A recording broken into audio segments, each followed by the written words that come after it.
Here we go, kicking off the live broadcast day on Real America's Voice, MTN, and reaching a global audience. This is the Steve Gruber Show, and remember, this could trigger real enthusiasm for the country, a no panic zone. Here are the three big things you need to know this hour to get rolling into your day. Number one, the United States now confirming a third round of talks with the nation of Iran on eliminating nuclear weapons from its future. It looks promising. We'll keep you posted. Number two, we now learned Pope Francis suffered a major stroke early yesterday before falling into a coma and suffering a heart attack. In the end, the 88-year-old could not take it and passed away. And number three, look, this isn't going to make some of you happy, but we have to tell the truth here and dig a little deeper to make sense of things. And right now, the economy is having some really rough days, to say the least. Let's start with this. The U.S. dollar not looking too good. It slid to 97.9, its lowest rating in the last 3 years. 100 is where you want to be. Gold continues to surge, setting all-time records every day. Since 2023, gold has gone from $1,800 to almost $3,500 an ounce today. It's almost doubled. Not a good indication for the dollar. That's in 2 years. Your money would have doubled. What does this mean? Well, Steve Forbes says it's not good news. Here's what he says. It's hugely concerning, especially the price of gold tipping over $3,400 an ounce. That means the dollar is weakening, and that always leads to future inflation. Since 2023, the gold's gone from $1,800 to $3,400 an ounce. That's a sure sign we're going to have a weak dollar ahead, which means ultimately turbulence and higher prices in the marketplace.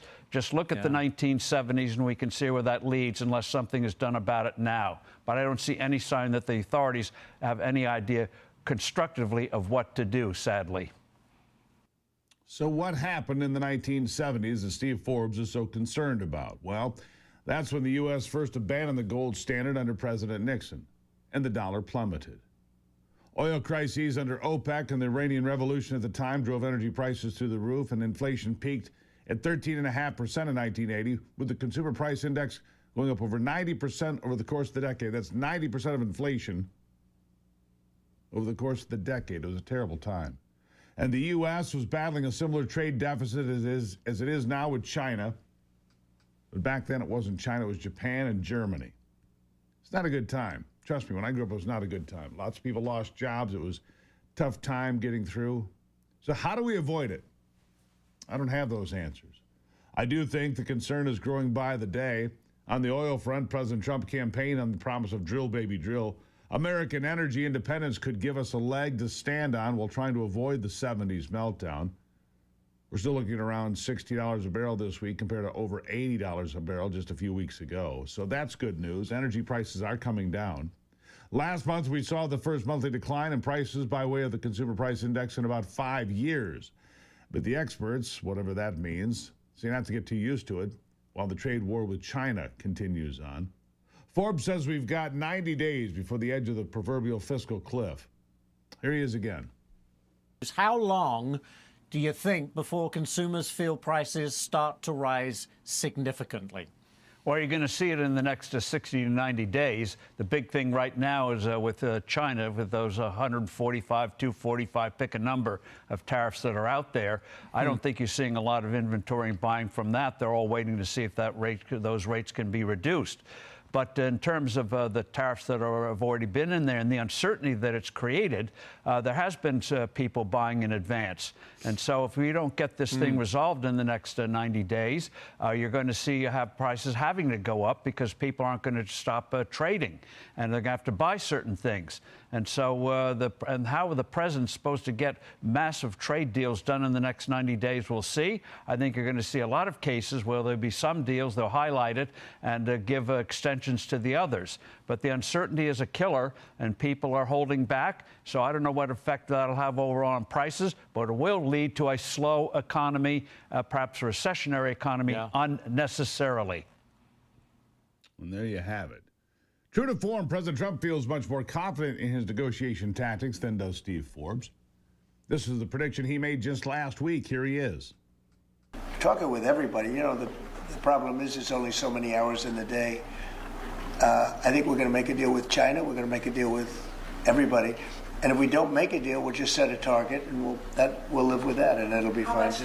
How much time is it? I would think over the next 3 or 4 weeks, I think maybe the whole thing could be concluded. You have to understand, we're a big, if you think of us as a big, beautiful department store before that business was destroyed by the internet. We're a big, beautiful store, and everybody wants a piece of that store. China wants it, Japan wants it, Mexico, Canada, they live off it, those two. Without us, they wouldn't have a country. And everybody wants a piece. Everybody wants a piece. Now, let me tell you this. China cannot survive without our markets. It's that simple. The question is, how long can they hold on? How much pain can they inflict on us and the American consumer between here and there? I don't know. President Trump's done it before. In 2018, Trump and Xi sat down and committed to hammering out a deal in 90 days after a similar trade war like this one. It became known as the U.S.-China Phase 1 deal. China committed to increasing its imports of U.S. goods over the next several years to the tune of $200 billion over the next couple. Two problems. The COVID pandemic showed up by way of China. And second, the Biden administration was left to enforce the agreement, so it didn't happen because the Biden administration, is what it is. China ended up only achieving a 58% target of what had been agreed to, 58%. You see, China's a cheat. President Trump has his work cut out for him. There's no question about it. Here's a guy, investor Kevin O'Leary, Mr. Wonderful, says the U.S. can't be tough enough on China. He's willing to pay whatever the price of these negotiations is. Of course, he's got a little more breathing room, to say the least, but here's what he says. They cheat, they steal, they don't play by the rules, and I've had enough. And so I would like this thing worked out. I don't care about the volatility. I don't care if Trump ratchets it up 25% a day. What do you mean? But Wait, Kevin, what do you mean you don't care about volatility if volatility has a direct impact on us as the consumers? Because we have to fix this problem once and for all. It's killing us. It's killing small business in America. It's killing large businesses. All the IP these guys steal. You go back and look at all of their technological advancements, and this is a personal estimation, you're going to find source code from American companies back 4 decades ago. These guys don't play by the rules. And administration after administration, whether it be European or American, have not dealt with this. It's enough. We've got to solve this problem. Okay. Now, if we have to squeeze Chinese heads to the wall, as I said yesterday when I was testifying, so be it. I'm willing to live with the volatility to get the long situation settled. I want to compete in China. I want to open up those markets. Look at that guy from MSNBC squirm in his seat. He doesn't want that answer. He wants the answer that Trump's awful. It's all Trump's fault. No, it's painful. It is. Gold at $3,500 an ounce will be today or higher. Could go to 4,000. Could go to some people predict 5,000. I don't know. I'm not a commodities trader. Wish I had a lot more gold today, I'll tell you that. I don't, but I wish I did. Maybe you do too. Look, we're going to square this up after the break. More from Mr. Wonderful and the economy right here on the Steve Gruber Show. Glad you're here. Remember, you've got one assignment today. Follow me on Facebook. Watch us on YouTube. Hey, we're live on Facebook today. There is that if you want to check out a new feed. I'll be right back.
All right, back to it. I'm glad you're here. Mr. Wonderful says he doesn't care. You heard him before the break. He doesn't care about volatility. And he's right about the fact that the U.S. needs to deal with China at some point. But the average American consumer doesn't have the same financial buffers that Kevin does, obviously. They're the ones headed to the polls next year, of course, in the midterms. In many respects, the U.S. holds a lot of the cards in these negotiations, if not all of them. Our economy is larger. China needs our markets, but this is becoming a very high-stakes game of chicken. Who's going to give up first? And what will it mean for the American consumer and the economy in the meantime? You see, Xi cannot blink. He can't in China. I don't think Trump can either. China expert Gordon G. Chang, good friend of this program, says things, however, not as bad as some say. Here he is. We actually have an experiment, and that was 2018 when Trump imposed 25% tariffs on China. We know that China absorbed at least 75 to 81% of the cost of those tariffs. The American consumer didn't feel it. And by the way, we tend to think of tariffs as a bilateral matter. When we impose tariffs on China, we think in binary terms, U.S. and China. But we got to remember that when we impose tariffs on China, companies move supply chains and production out of China, which to areas which are lower tariffed. So, yeah, we didn't feel it in 2018. Now is a different situation. But I think that if Trump is able to do what I think he can do, which is stitch up these trade deals with other countries, we're going to see a redirection of trade, and the American consumer is just not going to feel it. But there's a more important point.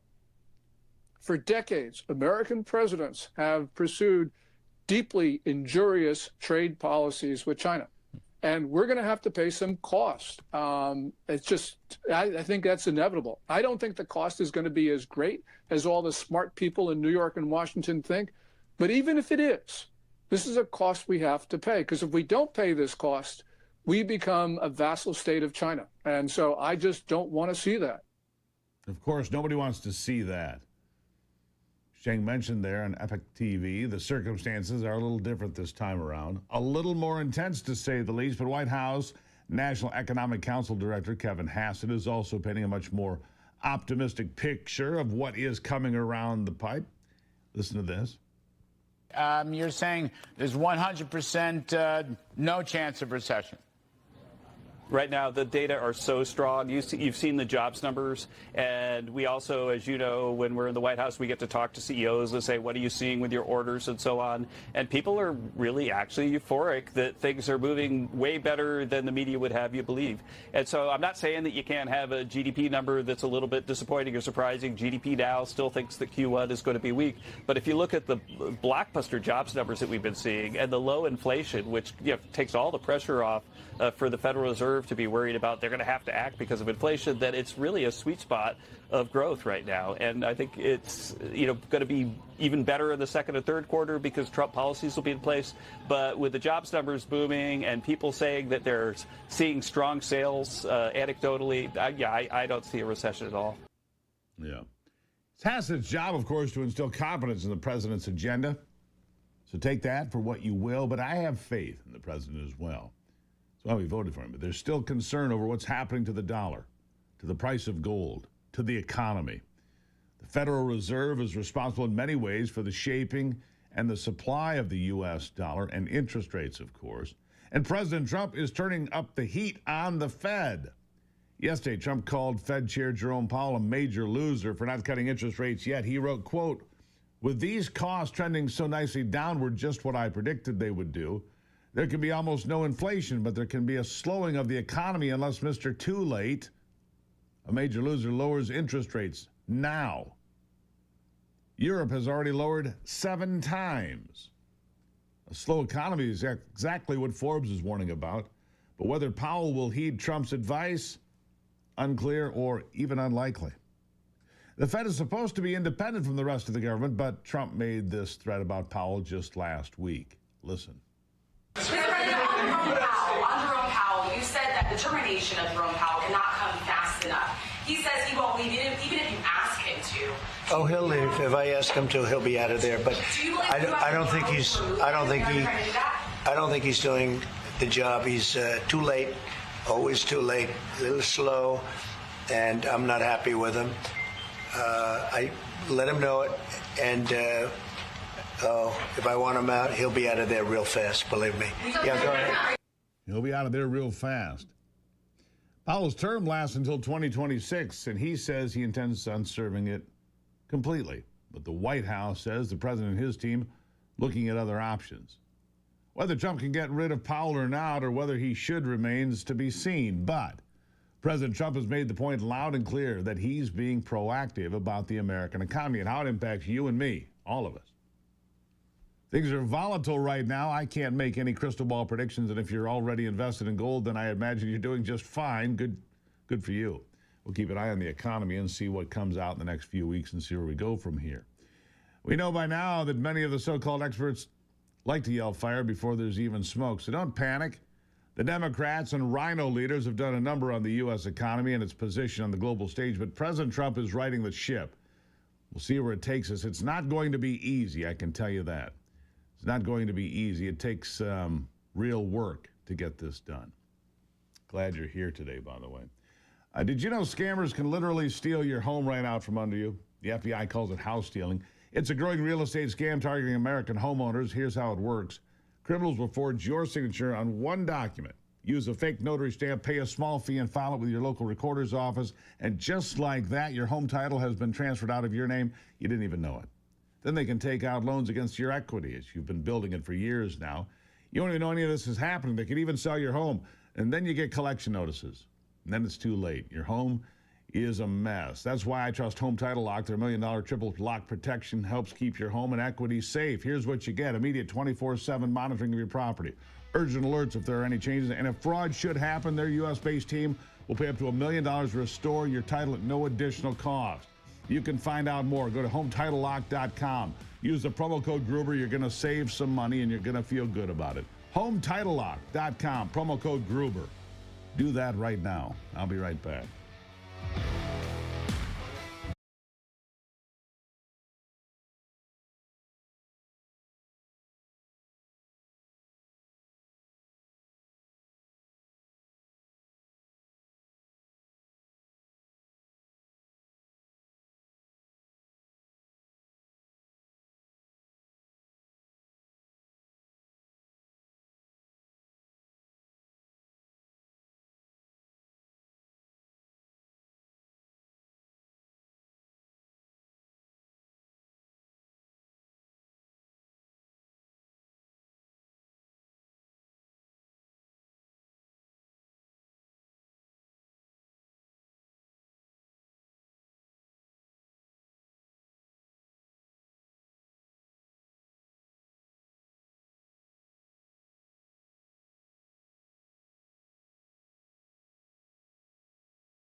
All right, here we go. All right, so speaking of the economy, before I move on too far with this, I can tell you that a big chunk of Americans, and maybe this is you can tell me when you look, follow us on social media. We're in this together, and we get together on social media. We're doing very well. By the way, you can watch it live on YouTube. You can watch it live on Facebook now, and on X, and a host of other places. So there. But 24% of Americans are scrapping plans to make a major purchase, like a home or a car, according to Redfin. Nearly 1 in 4 Americans canceling plans to make a major purchase. Cars, homes, any of that. 55% of respondents are less likely to make a major purchase this year. 39% much less likely. More than a third of us do not have an emergency fund to cover mortgage or rent payments in the event of a personal financial crisis, like losing a job.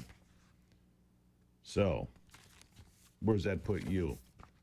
By the way, Michigan, where I live, second highest unemployment rate among the 50 states. The other one, of course, the same 2 states that always get hit the hardest, Michigan and Nevada. That is exactly right. Through all this, though, take care of yourself, would you please? Your health, your most valuable asset. And at the Wellness Company, we're here to help you protect it. From daily essential supplements to specialized immune boost formulas, The doctor-developed products are designed to help you feel your best naturally. It's not just about supplements. As a member, you'll have access 24/7. You'll have virtual care, exclusive discounts, personalized wellness plans tailored to your needs. Go to twc.health/Gruber, twc.health/Gruber. Explore a wide range of wellness solutions. twc.health/Gruber. Use the promo code Gruber, save 10%. The Wellness Company, healthcare that works for you. Now, speaking of health, around the corner, a world-renowned cardiologist, Dr. Joel Kahn. He's supporting the Make America Healthy Again movement, says that Bobby Kennedy is, well, under attack. It's true. What do you think of the Make America Healthy Again movement? Dr. Joel Kahn, straight ahead to discuss that right here on The Steve Gruber Show.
Welcome back to the program. I'm glad you're here. As you know, we had Robert F. Kennedy Jr. on this program a number of times leading up to the election. We haven't had him back since he has been confirmed as the Director of Health and Human Services, but we will. He's very busy right now, is Bobby Kennedy, trying to save you and me from, well, often from ourselves. Joining me, a guy that tries to save me from myself often, Dr. Joel Kahn. He's my cardiologist. Just so you know, he's the founder of the Kahn Center for Cardiac Longevity and integrative cardiologist. Here he is. Joel Kahn, everybody. Doctor, how are you? Thanks so much, Steve. Always a great pleasure to be with you. Yeah, always trying to save my life. Between you and Ivy, you're probably going to get it done at some point, and make me survive. So I appreciate that. America needs you, so I'm just helping America first. Well, I appreciate that. Look, America needs to be more healthy. I mean, you're a cardiologist. You deal with obesity and hypertension and liver issues and kidney issues and all things that, impact the general health. The same things that Robert F. Kennedy Jr. is focused on. It's the garbage in our foods. It's the garbage in our medicine. It's the garbage in our environment. I mean, this is long overdue, isn't it? It's long overdue. Just real quick for the audience, you can't forget in my field of cardiology, it's been the #1 cause of death for about 108 years in the United States over and over.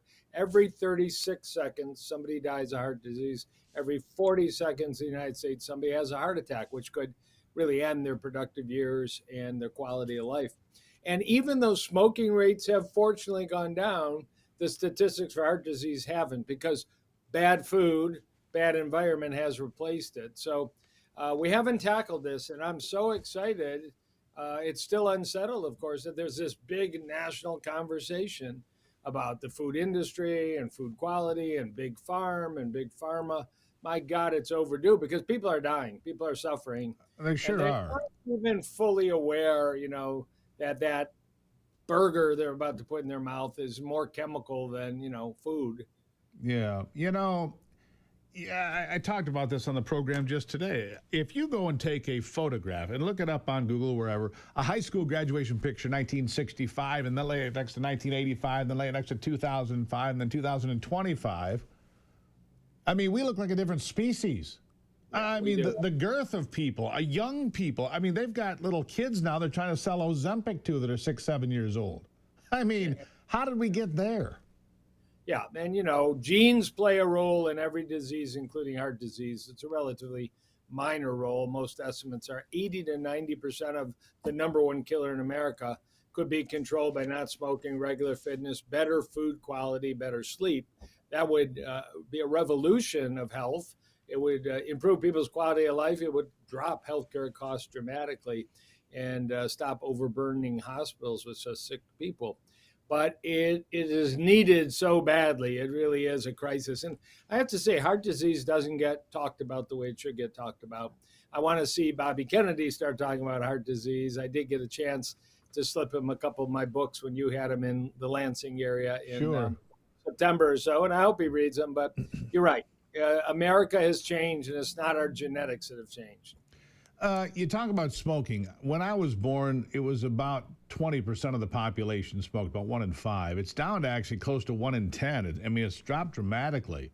You just don't see people smoke anymore. And they've made it a hassle to smoke. You can't smoke in the restaurants. You can't smoke in public place. You can't smoke at work. It's funny when you go to, I was in Vegas recently for a conference, still see people smoking. I'm thinking how weird that is. You know, when I grew up, people were still smoking on airplanes. I'm old enough to remember that. But that's one big step forward. Food and nutrition, the other big step forward. What are the places that people should focus on?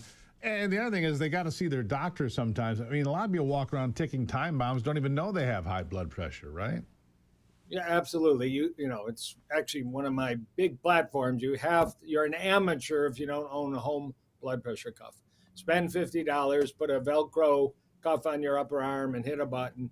You're really an amateur if you're not monitoring that, because you're going to the doctor maybe once a year, you know, and you're just no idea. And more people die of high blood pressure than anything else on the planet. So do yourself a favor. You know, you can get yourself a cold plunge, an infrared sauna, whatever you want. Get a home blood pressure cuff first, and it's much less expensive.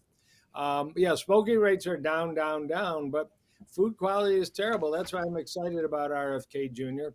He's got a bill in Congress right now to ban ultra-processed, basically, that people call them Franken foods, from kids' school lunches, Lunchables, and the rest, and the fact that 10% of SNAP dollars go to soda, which is making kids, you know, pre-diabetic, diabetic, obese, and it is terrible. Sugar water. Mental health disorders, right? It's terrible. Ivy and I changed doctors here, I don't know, 4 or 5 years ago now. First thing she asked me, I think it was legitimate. I went in for a physical. First of all, it's a concierge doctor, doesn't take insurance, so she actually spent like an hour and a half having a conversation doing the physical. First thing she asked me, I believe, do you eat processed, highly processed meat, i.e., salami, pepperoni, that sort of thing? I said, I don't really. She good. And she's not a vegetarian or vegan. She just says that is absolutely one of the worst things you can possibly eat. Would you concur with that? I would concur, and maybe number one on the list. You know, back in 2015, the World Health Organization, not one of my favorite organizations to quote, but they did rank processed red meats as a class 1 carcinogen along there with radioactive products. And really, even a small amount of strip of bacon a day. And I know I'm going to offend all kinds of people that are bacon eaters, but a strip of bacon a day could measurably increase your risk of colorectal cancer. And from there, it's only gone up and up. You know, processed red meat, bacon, hot dog, pepperoni, sausage, and diabetes, and obesity, and dementia, and heart disease. Now, red meat itself has the same relationship, but much weaker, and is a food that could be included in a healthy diet in a limited amount. I choose not to eat it, but in a limited amount. But the processed red meats, danger, warning. Chemicals, overcooked, processed. Well, and that's true of a lot of processed foods. All right, we got about 2 minutes here, doctor. So give me 1, 2, 3 things that could improve somebody's health today. Give me a list of some of the top things. When somebody walks into your office for the first time, they say, Dr. Kahn, what do I need to do? X, Y, Z. Yeah. First of all, I think you heard the first thing. Get the cuff on your arm for $50. What else? Yeah, that's number one. Number two, we call it just +1.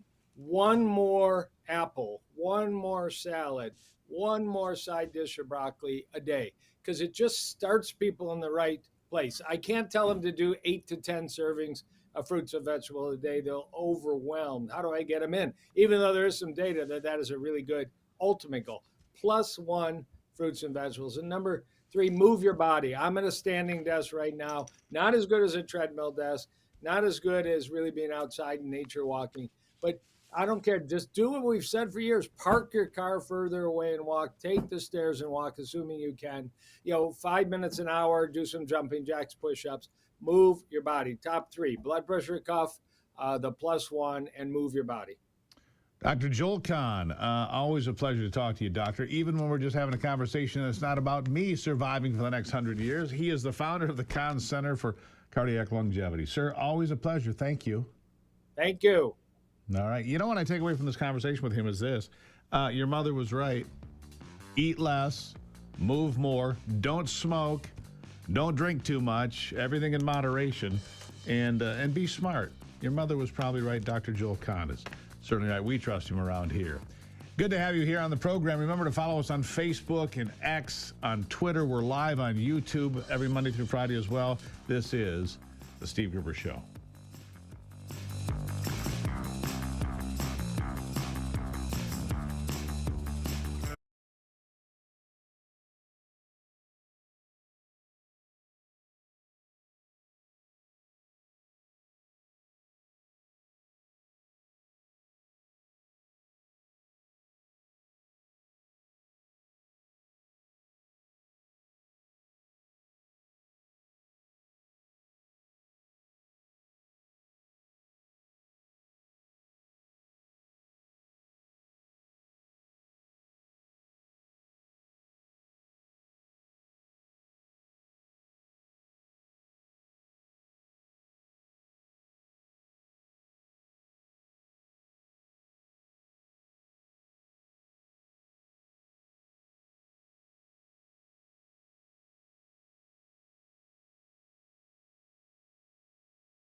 All right, so Kevin O'Leary says that Donald Trump will not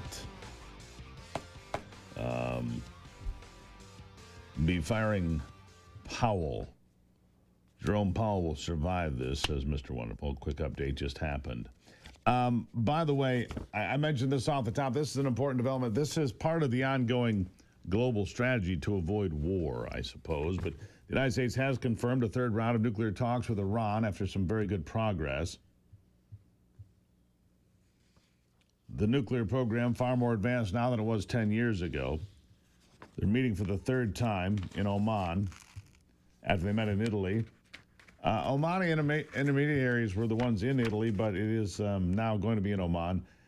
In Rome, over 4 hours of our second round of talks, we made very good progress in our direct and indirect discussions, said officials. On Saturday, we agreed to meet again next week and are grateful to our Omani partners for facilitating these talks and to our Italian partners for hosting us today. So, Steve Witkoff, the chief negotiator for Trump on the world stage, seems to be having some traction there as well, getting some things done, which is incredibly important.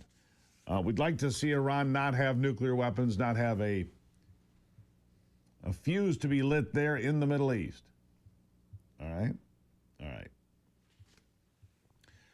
Joe Biden gave his first speech here since leaving the White House a few days ago, as you know. It was just more of the same. Word salad and regurgitation, of course. And it made me start to think about, well, why did all of these networks tell us that he was just fine? Caitlin Collins at CNN, among those claiming that Joe Biden was an animal. And he was an animal practicing for that debate back in June of 2024. I mean, he was just there. But now Abby Phillips and CNN reporting something very, very different. All right, we're going to start with Caitlin Collins, then we go to Abby Phillips. Compare and contrast the condition of Joe Biden. Here it is. President Biden has spent days locked in intense preparation, surrounded by his closest advisors at Camp David. And our sources are telling us tonight that full mock debates are underway at the podium, under the lights. He's even watching tape to know exactly what he's going to see when he steps up to that lectern. His team shot a video during a walkthrough of the CNN studio. And as I reported while covering him at the White House, when Biden prepares, he does so incredibly intensively. So just how worried were Biden aides before the former president's disastrous debate last summer? According to Ron Klain, his chief of staff, his concerns could not be overstated. At his first meeting with Biden for debate prep, quote, Klain was startled. He'd never seen Biden so exhausted and so out of it. Biden was unaware of what was happening in his own campaign. Halfway through the session, the president excused himself and went off to sit by the pool. Part about the pool, he went off, this is in the middle of debate prep, went off to the pool and he took a nap. So the truth is coming out. Joe Biden was never up for the job, never capable. He wasn't running the place. Ron Klain was in part. Susan Rice was in large part. Now, these people were not prepared for what they saw, or maybe they were, maybe they just didn't care. And how about this? Do we have that, Anthony? Yeah. We got Senator Elizabeth Warren. This is, I saw this just a few minutes ago. I think this is terrific. Elizabeth Warren gets put on the spot by a soft-spoken, very polite young man who just says, but Senator, you didn't know that he was in bad shape? Listen to this. It's spectacular. Do you regret saying that President Biden had a mental acuity? He had a sharpness to him. You said that up until July of last year. I said what I believe to be true. And you think he was as sharp as you? I said I had not seen decline. And I hadn't at that point. You did not see any decline from 2024 Joe Biden to 2021 Joe Biden? Not when I said that. You know, the thing is, he was sharp. He was on his feet. I saw him. Live event. I had meetings with him a couple of times. Senator, on his feet is not praise. He can speak in sentences is not praise. All right. Fair enough. Fair enough. Look, the question is, what are we going to do now? Okay. Yeah. The question is, how the hell do I get out of this interview as fast as possible? That was the question. Man, he just filleted her. I think it was a he. Kind of looked like a she. I don't know. They try to just solve confusion here today. But the fact of the matter is, you couldn't tell for those of you listening, for those of you that were watching. So he's as sharp as you. She had to hold back a belly laugh. She laughed, but didn't make a sound, but her whole body recoiled. She got a smile on her face. No, he's not as sharp as me. He can barely function. Oh, standing up? Oh, he can stand up. He can feed himself. Well, what an accomplishment. That doesn't make you presidential material now, does it? The answer is no, friends, it does not. Here's a question for you. Do you agree or disagree with this statement? Capitalism has produced the greatest increase in human wealth, living standards, and overall flourishing. It's a good question. Ask 10 people to define it. You'll get 10 different answers, but do you really know what capitalism means? Hillsdale College offering over 40 free online courses. Yes, free. Subjects like the Constitution, the Roman Republic, Genesis, and now understanding capitalism. In just 7 short lectures, you'll learn about profit and loss, private property, the rule of law, and why capitalism at its core is not built on greed, but on freedom and human nature. It's free, it's thoughtful, it's Hillsdale. Go to gruberforhillsdale.com to enroll. There's no cost, easy to get started. That's gruberforhillsdale.com. Register for free, gruberforhillsdale.com. You're going to like what you come up with there. In the next hour here on the program, what about these cartel-connected illegal aliens? What about them? What about the industrial comeback in America? These are topics we're going to be touching on in the next hour. But first, a quick break and then some final thoughts for this hour after this on The Steve Gruber Show.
Welcome back to it. Glad to have you here as we navigate through another big day here at the program.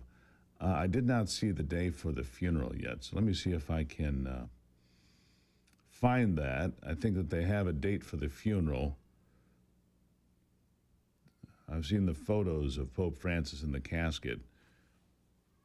And I only bring it to your attention, 10 a.m., St. Peter's Square, Saturday, 10 a.m. That will be the funeral for Pope Francis. President Donald Trump and the First Lady Melania will be there. Quite a spectacular coffin. I mean, there's a lot of historical things that go on with a funeral for a pope, for example. I find the history fascinating and all that they do.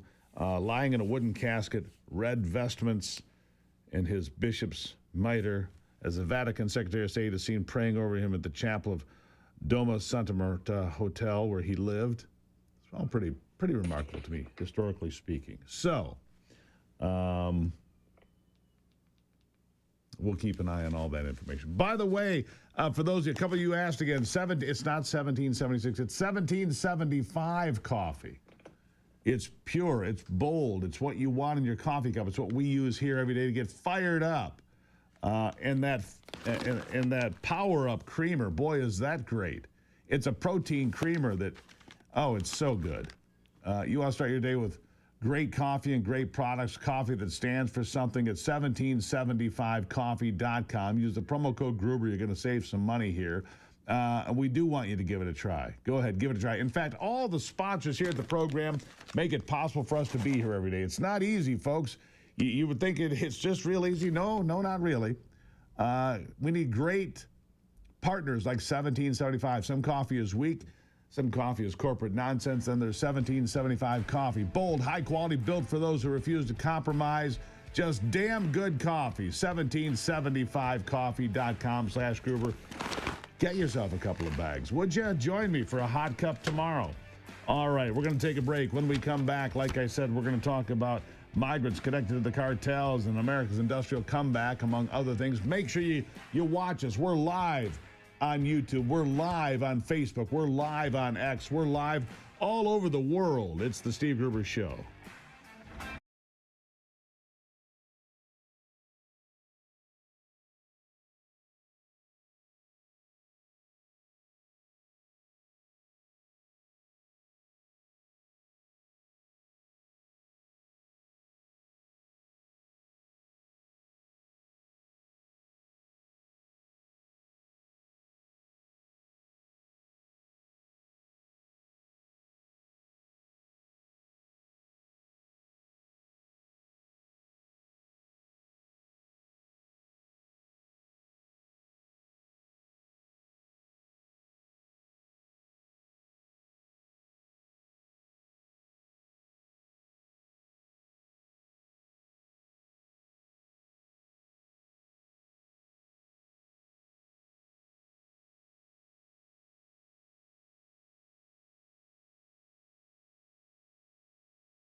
live from Studio G and fighting for you for the Foxhole Freedom every single day. Here we go into another brand new hour. Be warned, though, this program can trigger extended periods of American pride and optimism and uncontrollable enthusiasm in America's future. We're live in all 50 states and around the world.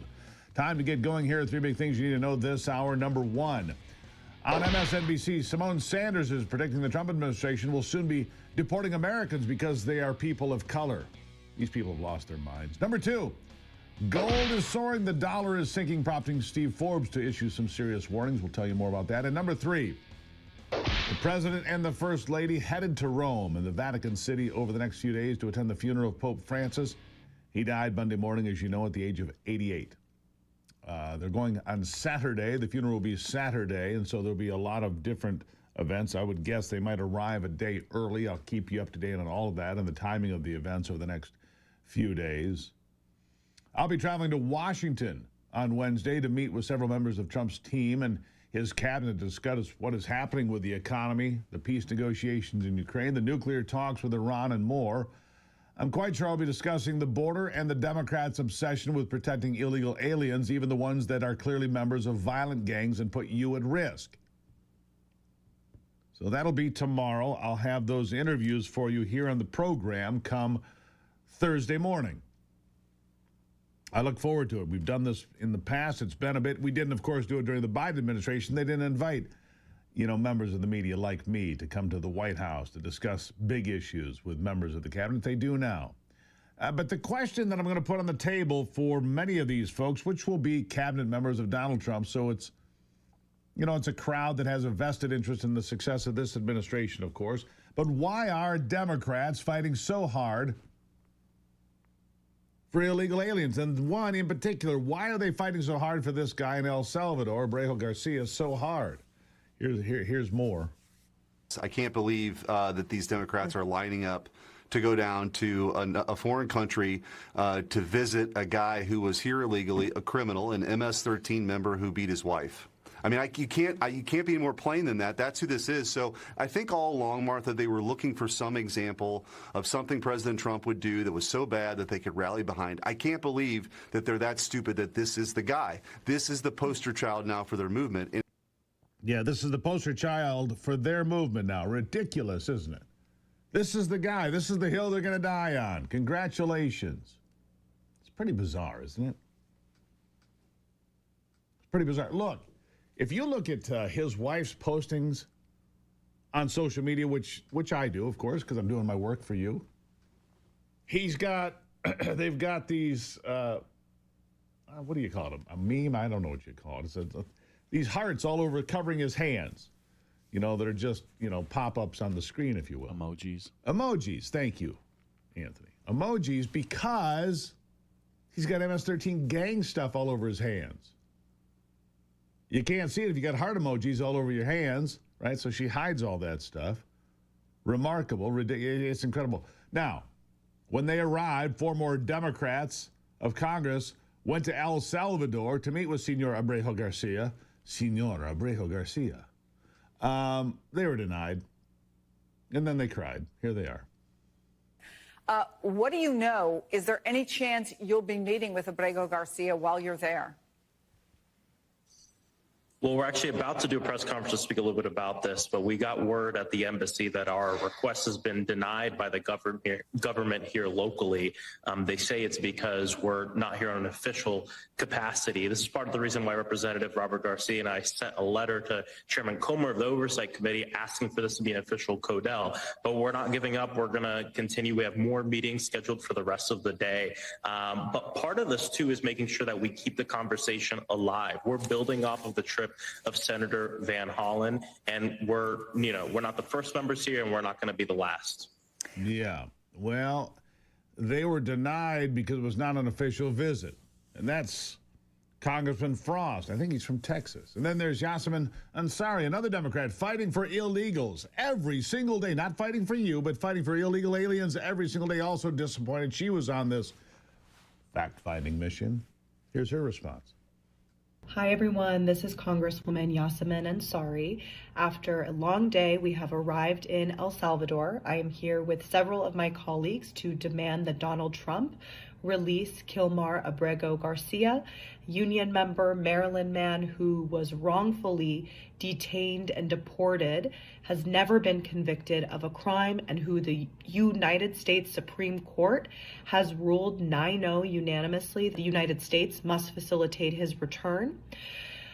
Last night, I had a town hall in my district where a woman came and said her son, who is Salvadoran, they are scared to travel this summer because what if what happened to Kilmar Garcia happens to them? If there's not due process for Kilmar, there will be no due process for anyone. We want to make sure that Kilmar is still alive. We want to make sure that he has access to counsel. We want to make sure that the United States does what it's supposed to do, follow the Supreme Court of the United States and release him. And we are here fighting for the future of our democracy. Fighting for the future of our democracy, except we don't have a democracy. Congresswoman, we have a republic. A republic. God, I'm sick of that. It's a republic. Democracy is mentioned exactly 0 times in the Declaration, in the Constitution, anywhere. 0. But they want you to believe it's a democracy. Why did they not want a democracy? Why did Ben Franklin and Hamilton and Jefferson and all the, why did they not? Because they fail every single time. And Democrats are putting us on a path of failure. It's a republic. Sorry, I had a moment there. But the good news is not a penny of taxpayer money was spent for this Democrat stunt or the trip to El Salvador, says Republican James Comey. Here he is. They showed no concern for the lack of our national security or the violation of our southern border security laws. But then this one person that the media, the liberal media picked up on that was deported to El Salvador, they went crazy before it came out that he was actually an MS-13 gang member. And they wanted me to authorize funding at my committee's expense to send them down to El Salvador and meet with this person for a photo op and to have margaritas and, you know, enjoy the sunny weather. And I obviously denied their request. We're not going to spend a penny of taxpayer dollars for liberal Democrats to continue their stunts to try to appease the radical left-wing base when the American people spoke loud and clear on Election Day. They want our southern border secured, and they want criminal illegals deported, and that's exactly what Donald Trump's doing. Yeah, you know, as it turns out, I think I can play this for you here. I'm going to do this for you. Hold on. Keep the music down for a second, right? Keep it down for a second. Maryland, designated MS-13 terrorist, and Donald Trump deported him. How does that make you feel? I feel safer. He gotta go. He gotta go. Need to go. I mean, that's it. But he was a father. But he's still a terrorist. Okay. I mean, but there's children living without fathers now. He should have picked and choose, so he picked to be a terrorist instead of worrying about his children. So there you go. What I'm getting at here is it's one person after another on the streets of Maryland. Nobody wants this guy back except the Democrats of Maryland, and the Democrats like Chuck Schumer and Pocahontas and others. I guess that's it. Support what you support. I'll be right back. It is the Steve Gruber Show.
right. Well, it sure is good to have you. It's going to be a very busy week, as you know, as we continue on. I'll be on my way to D.C. tomorrow. Talked about that. I'll have a full report for you on Thursday. Right now, joining me is John Deaton, former federal prosecutor, former United States Marine, 2024 GOP Massachusetts U.S. Senate nominee. Welcome back to the program, John. Thank you for having me. Good morning, Steve. It's great to be with you. All right. Look, Massachusetts turning purple? I probably don't think so. It's crazy to me that you've got, I look at places like Maryland sending all of their, their entire constituency down to El Salvador to try to free an illegal alien gang member. Massachusetts really in the same park. All of these states on the East Coast, but you say America's not a halfway house for cartel-connected migrants, but it seems the Democrats want that. Every place I look, especially places like Massachusetts. Where am I wrong? Oh, absolutely. No. Listen, every single statewide and federal office in Massachusetts is occupied by a far left radical. But the good news is that they went so far left that they've offended center left folks. Steve, they're trying to ban plastic grocery bags at a time when people can't afford the groceries to go in the bags. And so they went so far left, they're offended their own people, so to speak, the center left folks. And so, there's cracks in the dam. Massachusetts, when people don't know or realize, Massachusetts is the second best state President Trump improved over 2020. So there are cracks. A recent poll showed that if I ran again, I could beat Ed Markey, who's been there for 50 years. And so there's signs. I wish you would, John. I wish you would play him like a drum. I do. Look. We need some wins out here. But my concern is this, though. Honestly, look, I'm here in Michigan, right? We have now an open Senate seat because Senator Gary Peters surprised everybody and retired at the age of 66. Seems to have no health issues, just said, I've done what I'm going to do, I'm done. But if the people that voted for Donald Trump do not turn out to vote in the midterms like they did not turn out in 2022, Democrats will hold that seat. The Trump voters have to understand, it's not only Trump. He needs the House. He needs the Senate. He needs dedication from the voters in the midterm elections as well, doesn't he? Absolutely. And here in Massachusetts, we also have to learn that we don't infighting, MAGA versus Rhino and purist versus pragmatist, perfect over good. We got to get away from that. 100% agree with that. 100% agree with that. Go on. Well, because otherwise, we're left with these radicals that favor illegal migrants over combat vets. And we've seen that. Let me ask you something, John, because I hear this. I'm not going to vote for a Rhino. I'd rather have the Democrat win. No, you wouldn't. Don't say such foolish things. No, you wouldn't. But that's what ends up happening. Absolutely not. And we got to get away from, you can't let perfect get in the way of good.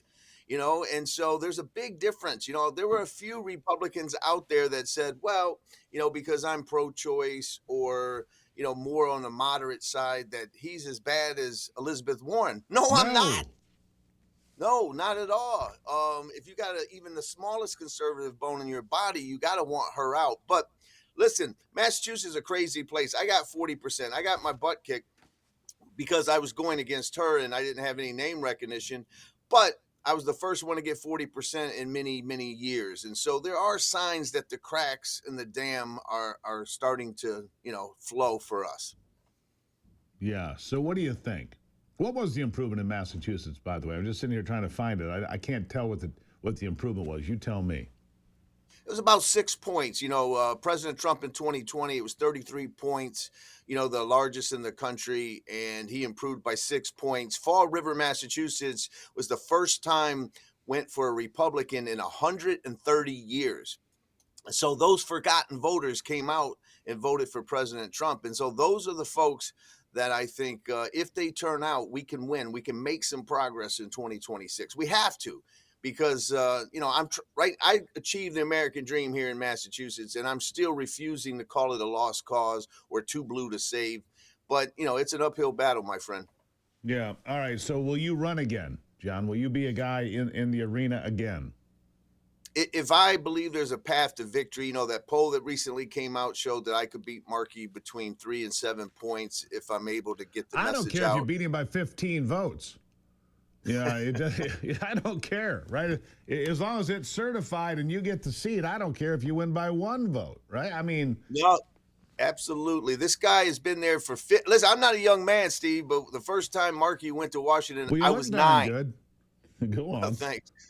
I was 9. He's been there for a half a century. Leave it to a career Democratic politician to say after 50 years, give me a chance. Vote for me. Yeah, try So, something different. He's been there for 50 years. yeah, he went to Congress in 1976 and he How old a became a guy is senator. he? He's 80. He's running again at 80 Well, I years give old. him credit. He doesn't look 80 either. I'll give him credit. He looks pretty good. He does. He's not Joe Biden. That means you're 59, right? Right. I'll be 58, actually. All right, well, close enough. My math isn't real strong, but I can do 50 plus 9. Anyhow, or plus 8 in this case. What's it going to take to turn Massachusetts around? I mean, look, you've got trouble with the stock market and the tariff wars and so on and so forth, and it's bumpy out there right now for some folks, and government workers, many are going to lose their jobs. That's not going to make them happy. But the unions are with Donald Trump. The working people are with Donald Trump. The price of milk is now, what's it going to take for it to happen? They got about 30 seconds, last word. Yeah, it's those hardworking people that you're talking about that, we call them they were called the Reagan Democrats. Their stronghold here, too, in Massachusetts. And like I said, the only good news is they went so far left. I mean, and Ed Markey is a guy who, he votes against border security every time, and he cheers biological men competing against women. Regular people, even center-left people, have had enough of that nonsense, Steve. And so I think there's hope. I think Massachusetts isn't a lost cause. Good to know. John Deaton, greatly appreciate you being here. You come back anytime, my friend. Thank you, my friend. Have a good one. There you have it. Optimism. I'm telling you, we trigger optimism here at the Steve Gruber Show. I'll be right back.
All right, so more than 3 dozen Democrats, including Chuck Schumer and others, have called for Pete Hegseth to resign or be fired. After Signal Gate explodes again, whatever, he's not leaving. Trump likes him, he's not leaving, I can assure you of that. What do you think of it? Hey, drop me a line. Make sure you follow me on Facebook, X, Rumble, all these places, right? Look, we're putting it out there for you. I want to know what you think, though. Go ahead and drop me comments about old Pete Hegseth. There's plenty of information out there. Let's see here. Google is in court today because of having illegally maintained a monopoly over online search engines. More tech trouble out there. By the way, where are we with the Zuckerberg trial? I need to look that up. I haven't even paid attention to it. What happened to Zuckerberg? Is he making it? Is he not making it? I don't know. Here's something about pushback that I think is important. An anti-Chinese government group is launching a plan to track anti-CCP legislation in state houses. The tracker will show which states are doing the best to fight back against the Chinese Communist Party. State Armor Action releasing a new tool that will allow people to track anti-Chinese Communist Party legislation across the country. China's communist government targets American state governments in order to undermine homeland security. Protecting the United States from the Chinese Communist Party requires working on the front lines in state houses across the nation to combat CCP aggression and oppression. The tracker keeps tabs on where those bills stand, 461 currently. A graphic showing that 11 of the bills have been killed, 43 have been adopted, 25 have passed both chambers, 43 have crossed over from one chamber to another, 339 have been introduced and have not moved. Isn't that something? An anti-Chinese tracking device. I like that. I do. Brett Boyd is next. A new tech company, Sustainment, working to promote American manufacturing. Sustainment. We'll talk about that coming up next on the Steve Gruber Show.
All right, back to it now. Greatly appreciate you being here. Big day, as you know, I'm going to D.C. I'll have a big report for you on Thursday morning here on the program as I sit down with members of the cabinet to discuss everything going on in the Trump administration, from the southern border to the economy to what's happening in Ukraine. Of course, the president traveling to Rome for the funeral of the Pope. That'll be Saturday morning. Shifting gears now, Brett Boyd is the CEO of Sustainment. It's a brand new tech company working to promote American manufacturing, which we need more of, not less. Brett, welcome to the program. Hi, Steve. It's great to be with you. Thanks for having me.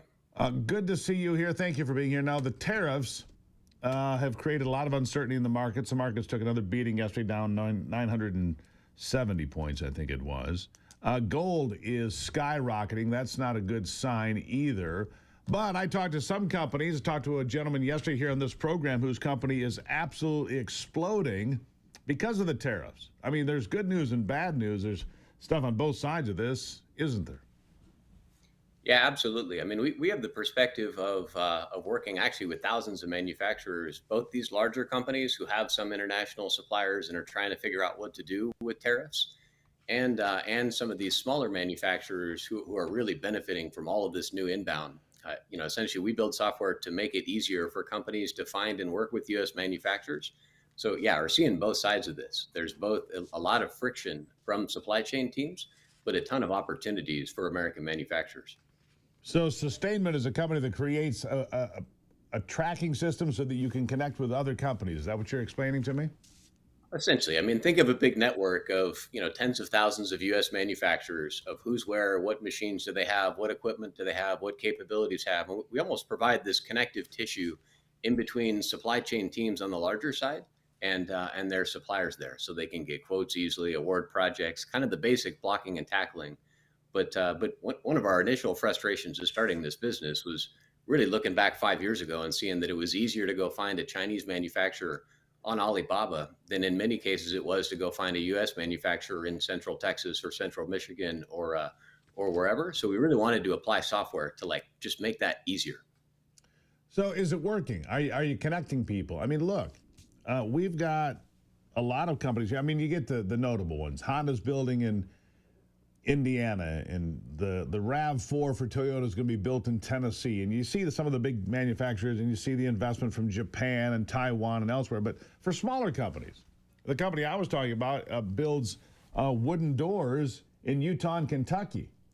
Luckily, 97% of their natural resources already came from the United States. So all of a sudden, you've got these companies coming to them saying, hey, we were manufacturing in China. We can't anymore. We're coming to you. And their business is just exploding. But how do you find people like that?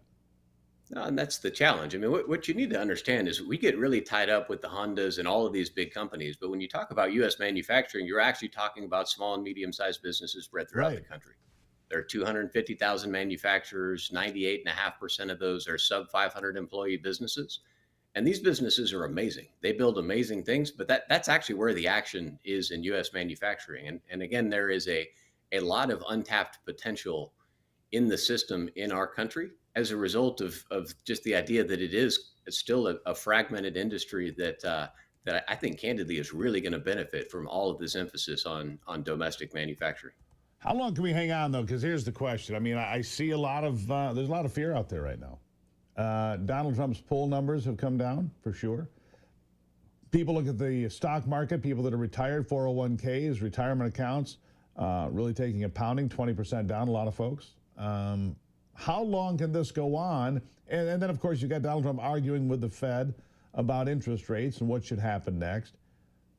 How long do you think we can sustain this? And look, I believe that we can beat China. It's just the question of how hard do we want to go?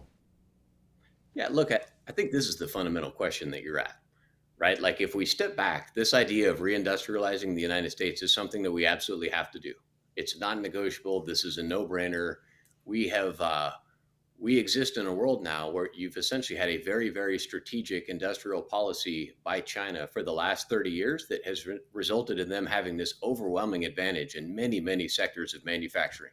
Think about drones, pharmaceuticals, some aspects of auto manufacturing. And this has happened really at the expense of U.S. manufacturers. They've had to compete with Chinese companies who are in part funded by the Chinese state. And it is going to take some unwinding of doing that. But if you look at a lot of these industries, these are the same industries that are foundational to national strength, to military strength. We need to find a way to rebuild. And there will absolutely be some pain and friction in going through this. And again, we talk to these men and women all the time who are trying to figure out how to rebuild relationships, how to localize supply chains, and so on. So I'm not denying that there's pain. I don't actually know how to answer your question of what our pain tolerance is. But I think if you keep your eye on the macro goal and the significance of what we face and how we got here, that helps frame the discussion. Yes, there's. Look, China needs our markets, right? And we have. I think Donald Trump's exactly right. We have been taken advantage of for years, decades. Not just by the Chinese, by the EU, by Taiwan, by Australia. You name a country, we've probably been getting the short end of the stick. That's changing. We've got dozens of countries at the table now negotiating for a fair deal. I don't think tariffs are going to be zero. It'll probably be 10% on either side. There's a cost of doing business. That's the way the world works. I think that's probably a fair place to be, as long as it's equal. As long as it's equal and we can compete, so we can bring back industry to America, whether it's manufacturing metal or pharmaceuticals or textiles or whatever it might be, right?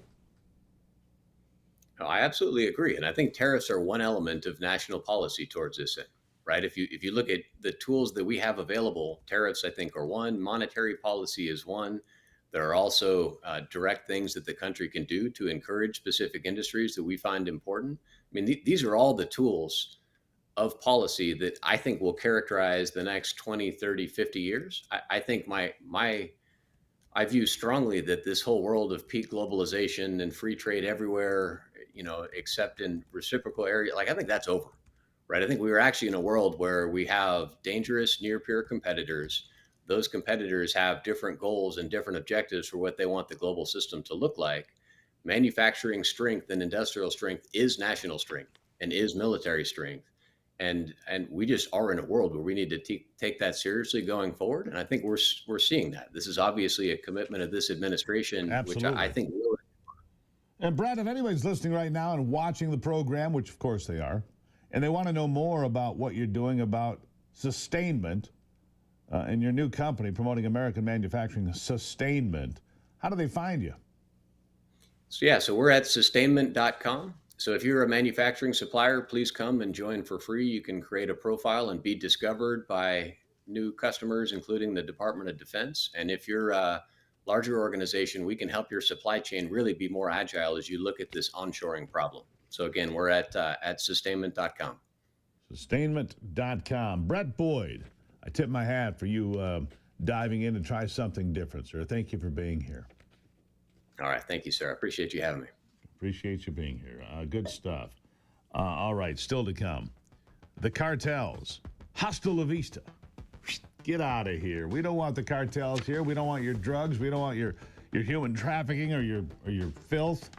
We'll talk about that up next. Stacy Zinn joining me for that after the break.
You know, I was just listening to a whole host of folks from Maryland. I played a bit of it for you earlier. I'll probably get to a little bit more of it here in a bit. But the folks from Maryland, they don't want this gang member back. One after another. And, you know, over on CNN, the hysteria from Simone Sanders saying, oh, you know, they're going to throw out black people next. No, that's not going to happen. That's just ridiculous and silly. Joining me now, Stacey Zinn, former DEA agent with years of firsthand experience combating the Mexican cartels along the southern border. Thank you for being here. Good morning. Nice to see you, Stacey. Look, I don't care if it's illegals from El Salvador that are involved with gangs or cartels along the border or illegals flooding the country. We've gone to the all-time lowest number of illegal crossings ever recorded since they started taking measures of such things. This is what America wants, and it's no secret. They don't want people back from El Salvador. They want to put a stop to the Mexican drug cartels along the southern border, no question about it. America, not a halfway house for cartel-connected migrants. That's what your message is, isn't it? Oh, absolutely. I mean, we do not need all these cartels, nefarious gangs, members from South America, Central America to be here in the United States creating havoc, committing nefarious acts. Yeah, Bukele is on the right track. Now, whether or not we can send more people to El Salvador remains to be seen as the courts continue to interfere with the immigration policies of this nation, not where they're supposed to be, but that's where we're at for a moment anyway. What do you see? I mean, I'm seeing a wholesale rejection by American citizens. Look, these Democrats can run down there and try to coddle these people. Oh, we need to get this guy home. We don't want this guy as a neighbor. The Democrats don't want this guy as a neighbor. They go back to their gated communities and say, well, he's better, he's home, he's your neighbor now. I mean, this is absolutely ridiculous, isn't it? Well, when you have individuals, you know, that have come into our country, start committing crimes, committing murders, kidnappings, rapes, etc., people, they see the big picture. And unfortunately, the Venezuelan TDA, the MS-13 gang has been used as a prop, and the Democrats are using this thinking that they're going to gain bonus points of, hey, this Maryland father is being tossed out of the United States. Shame on Trump. No, these are individuals that have crossed, number one, illegally into the United States. Number two, have allegedly committed some crimes. And just because they haven't been prosecuted fully doesn't mean they're here, you know, upholding the laws of the land. Yeah. Look, the fact of the matter is we can't, if you're here illegally, right? If you're here illegally, the Democrats all say you need due process to leave. You didn't go through the process to get here. You didn't go through the process to get here. But you are involved with saying that every person here, millions, deserve a hearing. It would never happen. This is not the way it's supposed to be done, is it? Well, I mean, you look at the previous administration, who said it was legal to allow these individuals to come into our country, pick them up on planes, disperse them throughout the United States in different cities, and then act like nothing's happened, and then forbid your federal agencies to pick them up, especially if they committed a crime, throw them in a local jail, and they're on an ICE hold for 12 months, 18 months. That depletes the monies that these county jails have. So no, I mean, the previous administration ran a scam, and now we have to deal with it. And it's going to, whatever it takes to get these individuals back out is what we're going to need to do. Yeah. We need to clean up our act, and nobody wants these folks here, right? Nobody wants these folks here at all. Look, they create crime. They take over. I remember watching these mothers in Chicago before the election. I thought this can be an important point, and it turned out to be.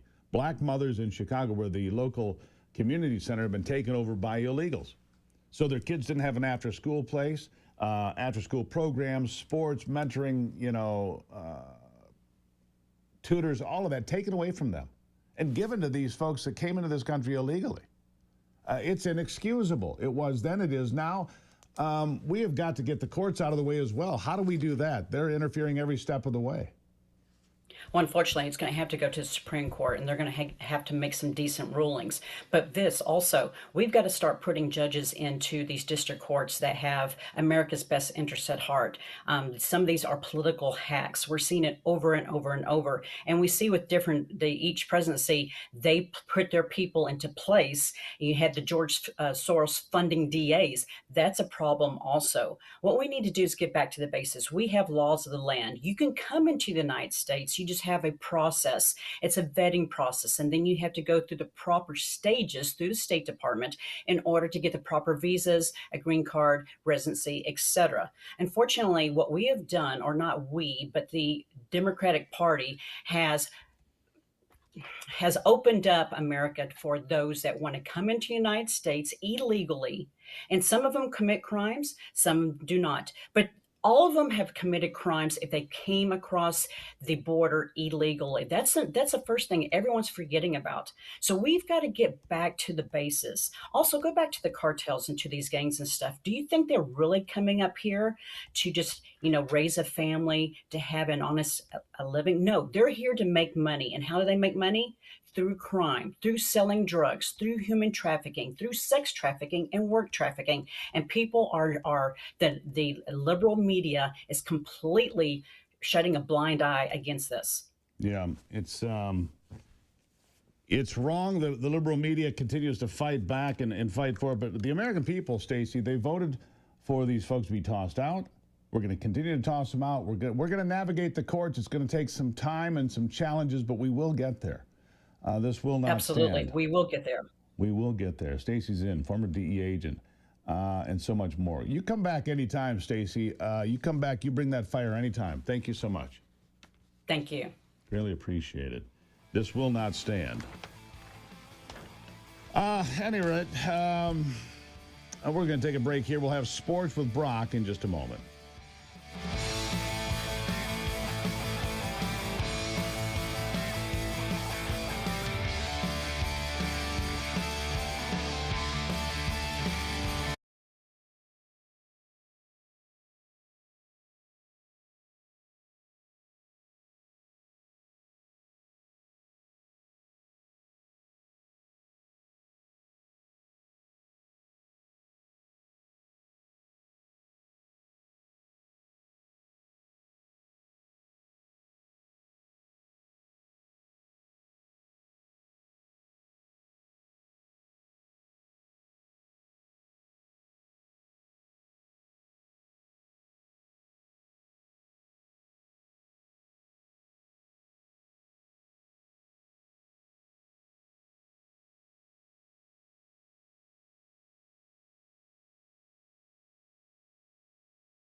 righty, welcome back to it. Time to check in on sports with our good friend Brock Palmbush.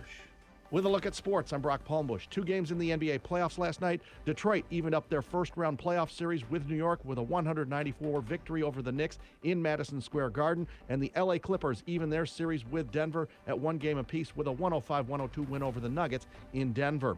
In the NHL Stanley Cup playoffs, there were 4 games. Washington beat Montreal 3-2 in overtime. Caps up 1-0. Winnipeg beat St. Louis 2-1. Jets up 2-0.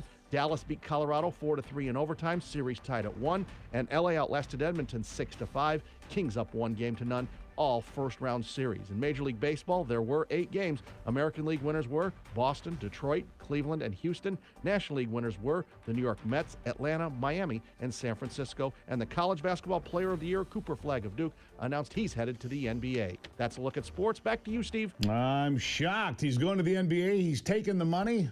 I can't believe that. Of course he's taking the money. He's going to be the first pick, Steve. Yeah, well, so it's not going to be me then?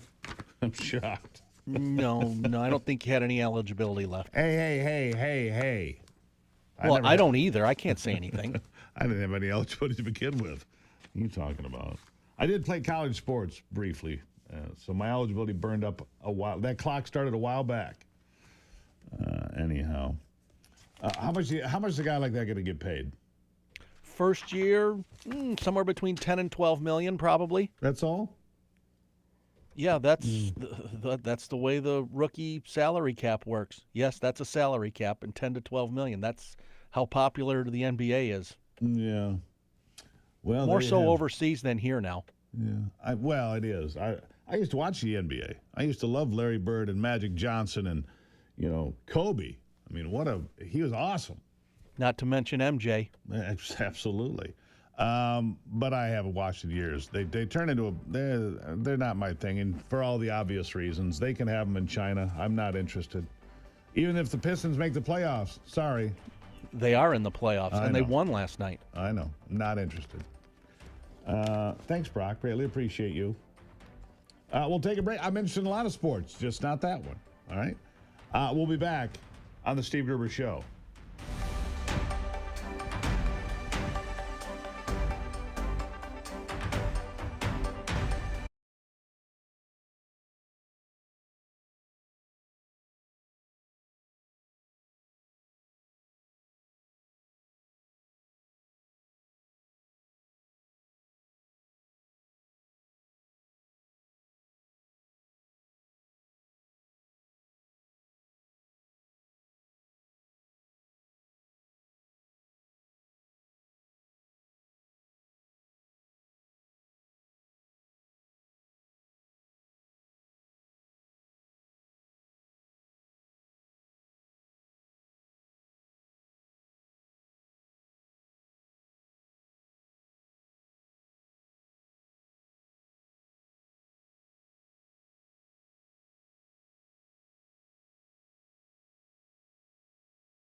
All right, fighting for you from the foxhole of freedom every single day and bringing it to you every day with the heat. Here we go into another big hour of the program. Had some computer issues there in the middle, but we'll be just fine. Here are three big things you need to know right now. Number one, a Lansing area Christian college has admitted to hiring a registered sex offender that was on staff for years. We'll get to that. Number two, strange story out of northern Michigan. A Chinese national arrested, held on an ICE detainer after trying to flee from police, right?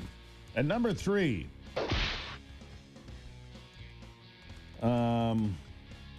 it's Haley Stevens. Haley Stevens in the race for U.S. Senate. Four-term Democrat, U.S. Congresswoman Haley Stevens announcing her anticipated far-left campaign for Michigan's open seat in the U.S. Senate, joining what's becoming a crowded primary field. This comes to me from the Detroit News. She's 41 years old, from Birmingham. She says she's motivated by the Trump-Musk chaos agenda, whatever that means. Wreaking havoc, causing uncertainty for the auto industry, job security, for government programs like Social Security, Medicare, and Medicaid. None of that's true, of course. The auto industry is doing great. I mean, ask the folks from Toyota and Honda. Ask the UAW what they think. Michigan finding itself in another moment of uncertainty, and when I look at my career and my life's work, it has been putting up my hand to stand up for Michigan in times of uncertainty. Michigan, where is this? Here it is. Let me tell you about Michigan, Congresswoman. Second highest unemployment rate among all 50 states. Largest increase in the nation in the jobless percentage over last year. Michigan's seasonally adjusted unemployment rate moved to 5.5% in March. Only Nevada is worse at 5.7%. The nation's unemployment rate rising 2 straight months from 4.1% to 4.2%. Which, by the way, 4% was always considered full employment when I went to school, because you always have people that are between jobs or moving or whatever they're doing. The job losses in Michigan, most significant in the manufacturing sector. Number of manufacturing jobs fell 4,000, 0.7%. The number of manufacturing jobs in Michigan dropped from 611,000 to 598,000 over the entire year, a 2.1% decrease. So the economy in Michigan, not great, but maybe if we had fixed the damn roads and we could have attracted Honda to build a plant here, things would be looking up. But instead, we invested in battery plants and mega sites that have produced 0 jobs. Whoops, did I yell? Did I pull a Joe Biden there? 0 jobs. How about that? Anyhow, my congressional office lines are ringing off the hook, she says. This is Haley Stevens, of course, and people who are fearful of these benefit cuts. We have Mike Rogers, who just announced another bid for U.S. Senate, who said that he is going to rubber stamp the entire Trump-Musk agenda, that it is not right for Michiganders. In this moment, we need not only a proven fighter, but a proven leader, and I believe that's me. First elected to Congress in 2018, trying to succeed Gary Peters, who retired at 66, unusual for a person to leave at that point. She joins 2 other high-profile Democrats who have entered the Senate race, State Senator Mallory McMorrow of Royal Oak, and former gubernatorial candidate Abdul El Sayed of Ann Arbor. Joe Tate of Detroit also considering a run. On the Republican side, it's Mike Rogers of White Oak Township. He was defeated by Alyssa Slotkin in November by 0.3 percentage point. Other potential Republicans, Bill Heising of Holland, State Senator Jonathan Lindsay of Coldwater, And Lorenzo Sewell, Pastor Zoe of Detroit. Stevens intends to focus her campaign on rising costs and protecting personal freedom and entitlement programs like Social Security. Yeah, they want to protect personal entitlement, all right. They sure do. Anyhow, there you go. I'll keep you up to speed on this. Haley Stevens in the race for the U.S. Senate seat in Michigan. All right. NGOs, speaking of corruption and so forth, NGOs, non-governmental organizations. If you're a non-governmental organization but can only survive with taxpayer money, are you really an NGO, or are you something more akin to an actual government agency? Peter Thiel, one of Donald Trump's main advisors and a guy who's a tech billionaire, he has this to say about NGOs. It's fascinating. Listen. 20 groups that are, providing food to Africa, different African countries. You can summarize that as food to Africa. That's maybe an accurate description. And then if they're actually all working on the Biden reelection, that's an inaccurate description. At some point, the descriptions are so inaccurate that the people in the government could be prosecuted for fraud. Yeah. And one of the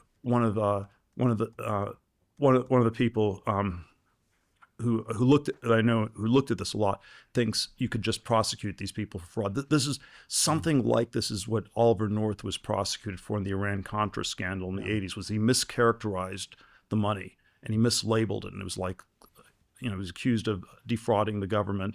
And I think you could prosecute thousands of these people criminally for the thing that they wanted to prosecute Oliver North for in the 80s. They're criminals. It's a grift. I mean, it's just a grift. And look, we need to know these things. Stop taking taxpayer dollars and putting them into your own pocket, which is happening all the time. Anyhow. Oh, I almost missed this one. Chinese national arrested, held on ICE detainer after speeding from police. This is a Dateline Farwell, Michigan, from Michigan News Source by News Company. A 35-year-old Chinese national behind bars in Clare County and awaiting a U.S. Immigration and Customs Enforcement detainer. Zhuang Huang is housed in the Clare County jail after officials say he failed to slow down or move over while a Clare County deputy conducted a traffic stop on the 16th of April. The press release says Huang almost struck the deputy. The deputy finished the traffic stop, caught up with Huang, but he did not stop, continued into Osceola County. A Clare County road sergeant used stop sticks on Huang's vehicle and deflated all 4 of his tires. Charges: fleeing, eluding, resisting, obstructing, operating a vehicle without a license. Bond $30,000. What's this guy doing? Is he here legally? Chinese national. Is he here legally? Does he have a visa? Is he in the country legally? Or is he one of Joe Biden's illegals? That's what I want to know. And if so, why is he here and why is he running from police? What is he actually up to? I'll be digging into that to find out more for you, all right? I'll take a break and be right back. It's the Steve Gruber Show on a Tuesday. I'll be in D.C. Wednesday. Full report comes Thursday here on the show. Don't want to miss any of that. Tell your friends.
back at it now. I'm glad to have you here as we work toward the middle of the week. My next guest, State Representative Cam Cavett of Michigan, is with me. He represents House District 106. Cam, welcome back. You represent the beautiful area of Sheboygan, right? Yes, sir. Thank you, Steve, for having me on. Always a pleasure to have you, my friend. Look, you've introduced some bills that would crack down on sanctuary cities. I don't even know why we have to have this conversation, but yet here we are having the conversation about sanctuary cities, villages, townships. Donald Trump says, look, we're not going to pay cities federal money. You're suggesting the same thing for state money. Absolutely, Steve. You know, I ran this bill. I think I was on your show promoting this bill last term, and it did not get anywhere in that Democratic trifecta. Right. But with the leadership of Speaker Hall and some of my colleagues, we put together a sanctuary city package, and I'd like to tell you a little bit about that today, Go Steve, ahead. if I could. Well, I'm leading the package here, and I've got a bill 4338 that prohibits municipalities for creating sanctuary policies. My colleague Rep Pavlov has one prohibiting counties from creating sanctuary policies. Rep Linting has one that makes illegal aliens to not receive grants or participate in any program under the Social Welfare Act. Rep Thompson has a bill that will not allow illegal aliens to qualify or receive grants under MISHTA housing money. Rep Jim DeSanta will not allow local governments that have sanctuary policies, will not allow the state treasurer. They will withhold payment to any municipality that has those types of policies, meaning they won't get any revenue sharing there, Steve. Right. So the best way to get their attention is to hold on to the money and say, no. But here's the problem, Cam, as you know. It's not a trifecta anymore, but they still hold 2 cards out of 3.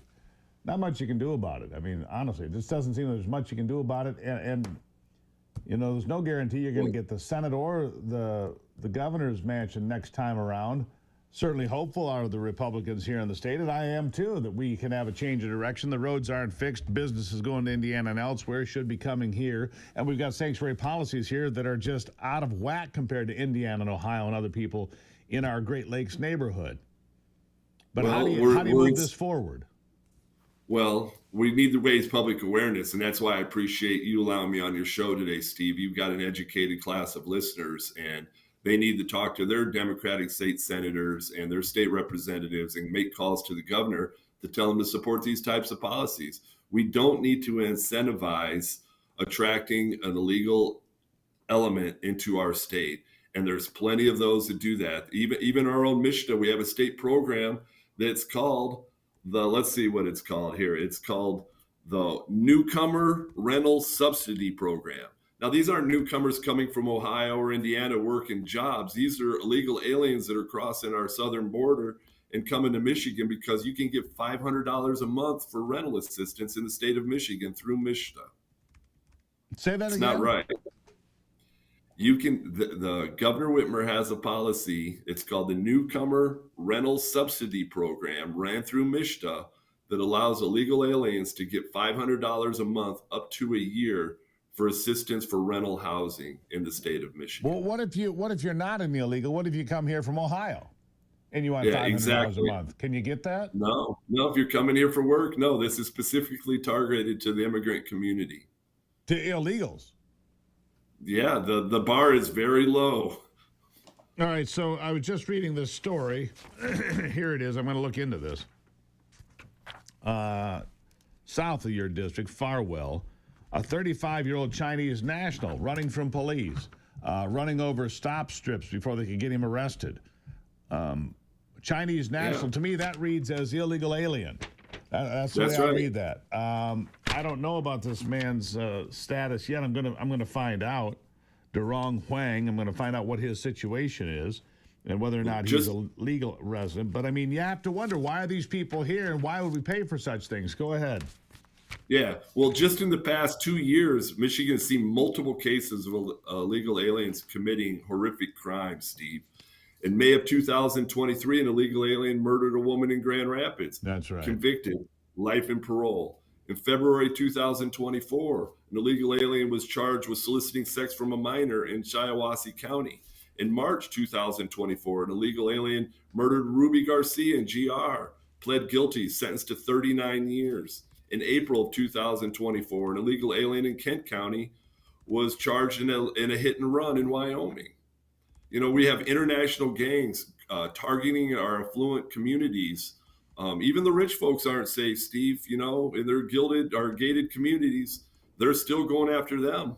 You know, it needs to stop. Well, they are going after them. You know, down in Oakland County, we know that there was a sophisticated gangs breaking into high-end homes to steal everything because they could destroy the security system, right? They could disengage the security system and then disable the security system and then steal everything under the sun. Anyhow, I'll give you the last word here, Kim. I hope you're successful. What else? You got two more examples. Go ahead. We've got in Grand Rapids, the city police department recently admitted they're going to disregard detainer requests from the federal government. Of course, Kalamazoo County Sheriff, same thing. Only going to work in a limited capacity with our federal partners. I guess we like illegals. I guess we like illegals. We like crime. Is that what we like here? Well, some of those policies would suggest that, Steve, and I'm on the opposite side of that. I think legal immigrants you should use the process and come in the legal way. I agree. I wish you well. I don't think this will ever make it to the governor's desk because I don't think he'll ever get a hearing in the Senate. But maybe I'm wrong, Cam. Always appreciate you being here. Keep fighting for us, my friend. Thank you. Thank you, Steve. There you have it. Cam Cabot. I don't see how we can get this to the governor's desk. Maybe I'm wrong. Maybe I should be more of an optimist. I'll take a break and be right back. It's the Steve Gruber Show.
You know, I am very concerned about this Chinese national that was stopped in Clare County, or they attempted to stop. I think he was actually stopped in Osceola County after he fled. I want more answers on that, that's for sure. This part of the program brought to you by Wolverine Water and my good friends at Wolverine. WolverineWaterSystems.com. It is Michigan's premier water treatment company. They've been here for 75 years. And I point these people out to you because they're doing a great job. They're great partners here with us in Michigan. Their families work here. Their kids go to school here. Same is true of Great Lakes Pet Food. Best pet food we've had in this house for dogs. Best dog food there is. GreatLakesPetFood.com. Look, we've been figuring out. Cody's reached her milestone 16th birthday. I didn't think it would happen. I didn't think she'd see her 15th birthday. Now it's her 16th birthday. Will she reach 17? Probably not. But the fact of the matter is, it's great dog food. It's not made in China. It's not junk. It's made here in West Michigan. GreatLakesPetFood.com to find out more about that. WolverineWaterSystems.com to find out more about Wolverine Water and the best system you can have. And then Exodus. Try ExodusNow.com. Try ExodusNow.com. And you can try Exodus. It is a a supplement based on biblical principles that just makes me feel great. It does. Exit the old you with Exodus. Try ExodusNow.com.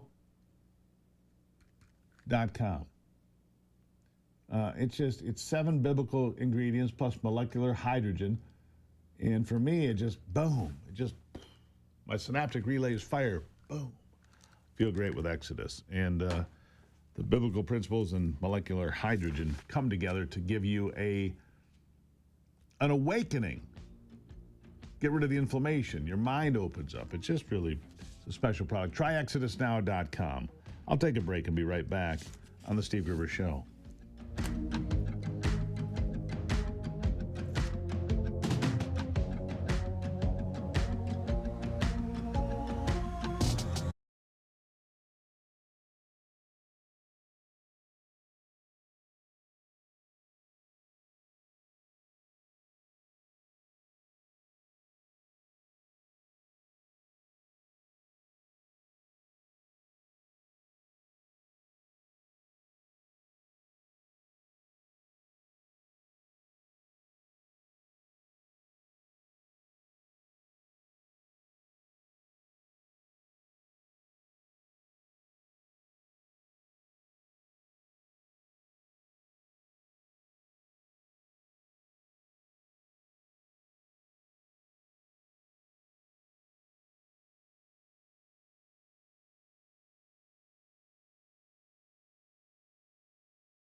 All right, glad to have you. I mean, we're just plowing through this program today. What a day it has been here on the show. Glad you're here. My next guest is Ryan Hunt. He's the CEO of the Michigan Works Association. Ryan, thank you for being here.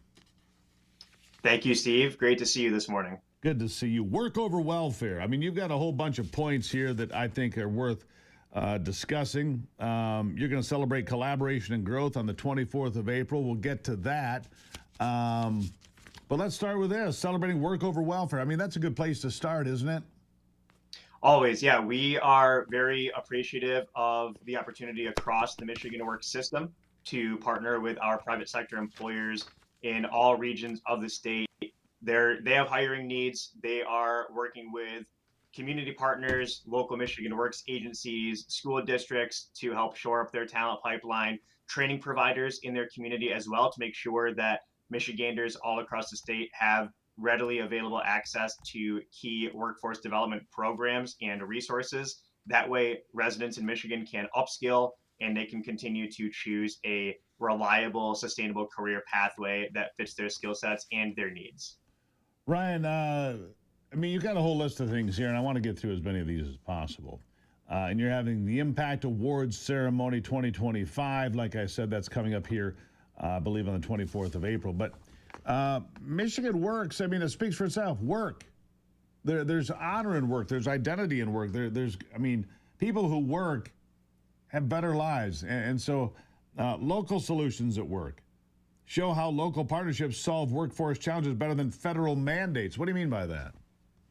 Sure. So I think the best example, we have many examples that we could certainly share, and part of that is the reason why each year we celebrate our Impact Awards in Lansing to help put a better spotlight, a brighter spotlight, I should say, on the work that's being done at the local level. Look, our Michigan Works leaders and the private sector partners that we have with our companies all throughout the state, they know what their talent needs are. They know what occupations are in demand, are going to continue to grow, and how best to serve the needs of their community. And we need to make sure that as we are putting out more resources into the workforce system, we are relying on the expertise of our local Michigan Works agencies and the private sector-led workforce development boards that really set the vision and the strategy for each community and each region all across the state.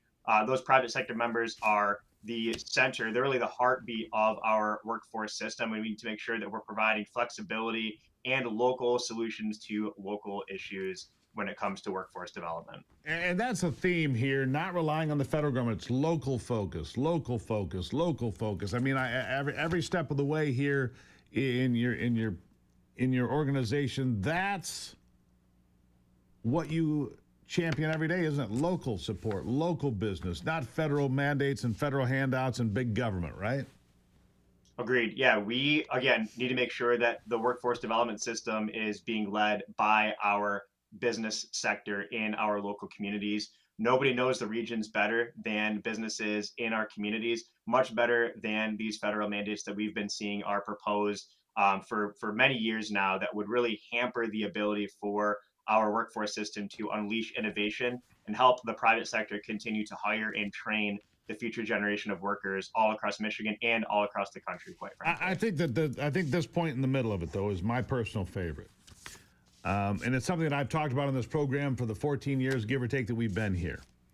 And that's skills over subsidies. Teach people to be carpenters, plumbers, electricians, daycare providers, care providers for elderly. Get a skill. I don't care if you cut hair and install carpet, whatever you do, figure something out. Skills over subsidies.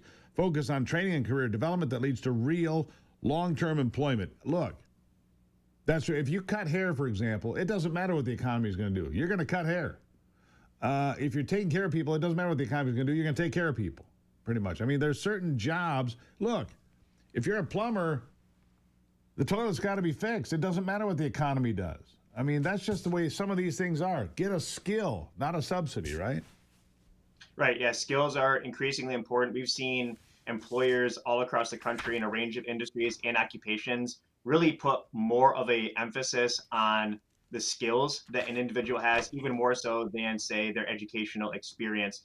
We view the importance of a college education as it should be, right? College education is important for our residents in Michigan and across the country to continue to pursue. But there are also other career options that are just as beneficial from a overall career earnings perspective, perhaps in many cases even more beneficial. And so given the options that individuals have, they should have options. They should be well informed on the types of industries and occupations that they can pursue. And those have to be informed by what the business sector has in demand in our communities and regions all across Michigan. Yeah.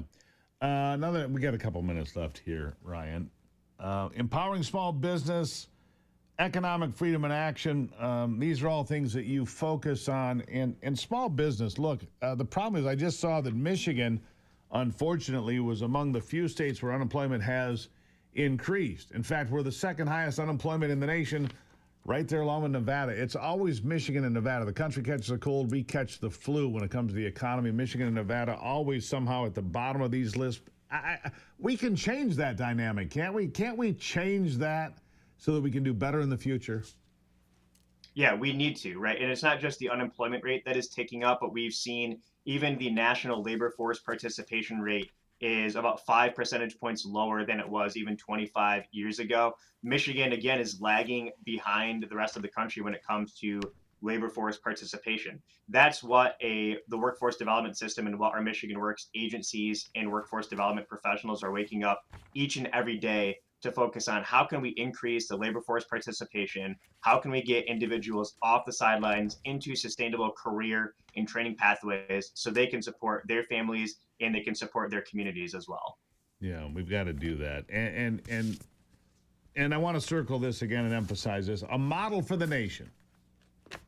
Michigan to be a model for the nation. How do we get there? I think the best way we get there is to make sure that the workforce development system is well resourced and positioned to respond to the needs of our residents in all 83 counties of Michigan. What that's going to take is continued partnerships with our educational sector and our private sector as well to understand what are the in-demand needs that our business sector has for occupations in a range of industries, and how can we also partner with training providers and our educators to make sure that we are providing skill sets and skill-based education to our residents in Michigan. That way we can put them into a better position to be successful in the long term and make them a quality hire for our businesses in all corners of the state. There you go. Michigan Works, the Impact Awards, April 24th. Right? Is that Thursday, right? Thursday, April 24th. That is this Thursday. Yes. We are very excited. We'll be in Lansing on April 24th for our annual Impact Awards. Again, that's a great opportunity where we highlight job seekers, businesses, community partners that make the workforce development system what it is. We're very excited to be there in Lansing to celebrate 16 Impact Award winners this year on April 24th. There you have it. Greatly appreciate you being here. I tip my hat to you, Ryan. Nice work. Michigan Works. Trying to make Michigan a better place for everybody. I appreciate your efforts, sir. Thank you for being here. Thank you, Steve. All right, we'll take a break and be back. Ivy's on the way. You don't want to miss that. Straight ahead.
Hey, it is Tuesday. I'll be in D.C. studios for tomorrow's program. Maybe Thursday's program, not really sure yet. My travel agent is still working on the details. My travel agent is here with me today. Ivy, good morning. Good morning, Steve. Yeah. Dressed in pink, pretty in pink. Yeah, she is my travel agent. We'll get that worked out. You always schedule the flights, you do. Mm-hmm. And a lot of other things, which I greatly Yeah, a appreciate. lot of working parts. You know, you have two shows, one in the afternoon that goes from 3 until 4, if you're not aware of that. Our audience, he's on Real America's Voice from 3 to 4, so getting you out after that and not so late because you're on in the morning starting at 6 a.m. So it's a little early enough, but not too a little late. tricky. La, la, la. Yeah, You know, if we had that secret private jet that we apparently have, some life people would be say- so much easier. Yeah, people think that you're independently wealthy and do that. No, I fly coach. I don't even fly first class unless I get lucky enough to get an upgrade. But we'll see what happens anyhow. So I'll leave you here for a day and a half, whatever. But it's well worth it. Look, you get invited to go interview the people at the White House and the cabinet members, whoever comes along, you take it, right? Absolutely. It's great to continue to build relationships with the cabinet that President Trump has put together, and really looking forward to who you're going to meet and the interviews you're going to have. So I wish I could join you. I don't think I can, but it will be exciting to see who you interview. Yeah, next time. It also appears that I'm going to be at the White House for a week at the end of May. We'll keep you informed of that when it gets closer. What do you have today? You know, I haven't given an update regarding Doge in a while, and I just wanted to remind people the hard work that Doge and Elon Musk is doing. So I wanted you to take a little bit of a reminder on what he's doing. So Anthony, if you'd like to cue that up, let's hear that. Not passed an audit in a very long time. I mean, as crazy as it sounds, they will lose $20-30 billion a year, and they literally don't know where it went. Senator Collins was telling me about how she gave the Navy $12 billion for extra submarines, got 0 extra submarines, and then when she held a hearing, said, where'd the $12 billion go? They didn't know. You know, They didn't know. They didn't know. It's $12 billion. Right. What I don't understand is how is there this double standard when it comes to the United States government? How is it that they can operate like this? How can they lose billions of dollars a year and just simply not know where it goes? Or, you know, the government can't even pass their own audits. How is that legal, and how can that happen? If you were looking at a privately held company, those people would be in jail for fraud and abuse and things like that. That just doesn't work. So how can we bring back accountability to our government? Because, you know, when you look at some of these things, I go through, Doge has posted, the State Department actually, with the help of Secretary Rubio, they canceled 139 wasteful grants worth $215 million. Yeah. And here's just a few. $5.2 million to media diversity for programs like Get the Trolls Out, an anti-disinformation program in the United Kingdom. $2.5 million for advancing critical civic engagement in Uzbekistan. $2 million for expanded newsroom sustainability and engagement in Moldova.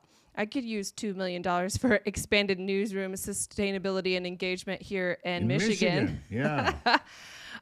You know, and I can go on, but it's just the amount of egregious spending and these ridiculous programs that the government has just continued to fund over the years. I mean, I find it incredible that why hasn't this been a focus of other administrations in the past? What are your thoughts? Look, I don't understand how I'm still stuck on the $12 billion. How do you just squander money? We give you money, Senator Collins. Lots of it. Gave a specific amount of money to the Department of Defense. Right. To create submarines, and they don't even do that. Well, where are the submarines? Right, no submarines and no money. The only thing underwater is our finances. So then, you know, you try to hold these people accountable. They, you know, Senator Collins brings them in to testify in front of Congress, and they just simply say, I don't know. And then nothing happens. But they allow that. I don't know. All right. How do you allow that? What are the what are the repercussions? What happens? That's the problem. There is no punishment for this sort of thing. There's nothing. They just get to continue to skate, and until now, this has gone on forever. Now, here's the panic that is taking. I talked a little bit about this at the top of the program. The Dow Jones Industrial Average is on track for its worst April since 1932, since the Great Depression, right? Because investors are saying, yeah, we're not confident in what's happening. Now, it's supposed to be back up today a little bit. I don't understand how they're not confident in what's happening. Doesn't matter. That's where we are. Countries are coming to the table. 70 countries are coming to the table They don't to think it's going to happen renegotiate. fast enough. That's what I'm reading here from the Wall Street Journal. They don't think that we're going to have these deals in place fast enough. And this is why Wall Street just irritates the crap out of me, because, okay, so we're going to continue to just function for the rest of, humanity, and for the United States of America to not have fair and equal trade opportunities for the American people. That just irritates me. I mean, What are your thoughts on it? I agree with that. Look, the Dow is at 38,000. It was at 42,000 when Trump took office. So it's down. Let me see. The S&P is down about 14% in April. Look, it's bear territory. It happens. But look, if we don't correct this now, right, it will never be corrected. And if it's never corrected, there will be a correction of epic biblical proportions at some point. There's no way around it. You'll end up with a debt crisis like Greece. Right. So where let's they just go came down and took that half road. of people's savings to pay off the debt. Half. How do you think that is for a solution? Let's just continue down the same road. Anyhow. So I don't know. Am I a little, I haven't looked at our stock. I'm not going to look. I might get a little ill looking. Let's check on it back in maybe 6 months. Yeah, maybe. All right, Ivy, love you. Thank you. Love you. I'll take a break, have final thoughts after this.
Dow futures are going to open higher, about 350 points higher on the Dow.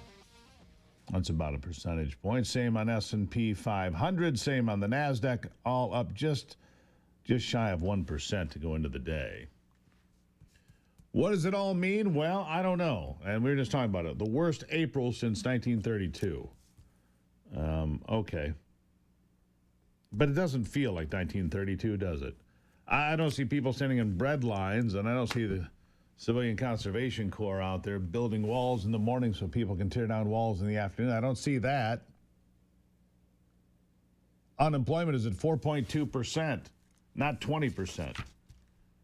In 1932, the unemployment rate was 20%. It's 4.2% today. The inflation rate's 2.4% today. Doesn't seem the same. Got to correct it at some point, and I'd rather correct it in 2025 and get back on the right track for 2026, because if we see things coming back in 2026, we'll be on the right track. Let's see where oil prices are at this hour. Well, a touch higher, $63 to $67 a barrel. That's a good place for it to be. Gas prices up a penny since yesterday, but not significant. The national average $3.16, in Michigan $3.10.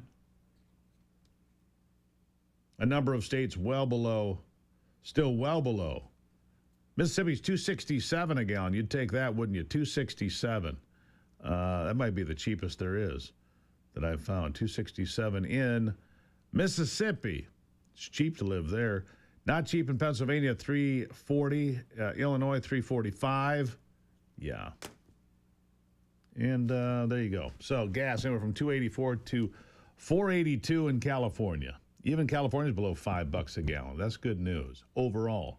So the fundamentals of the economy seem strong. We need to bring manufacturing and jobs back to America.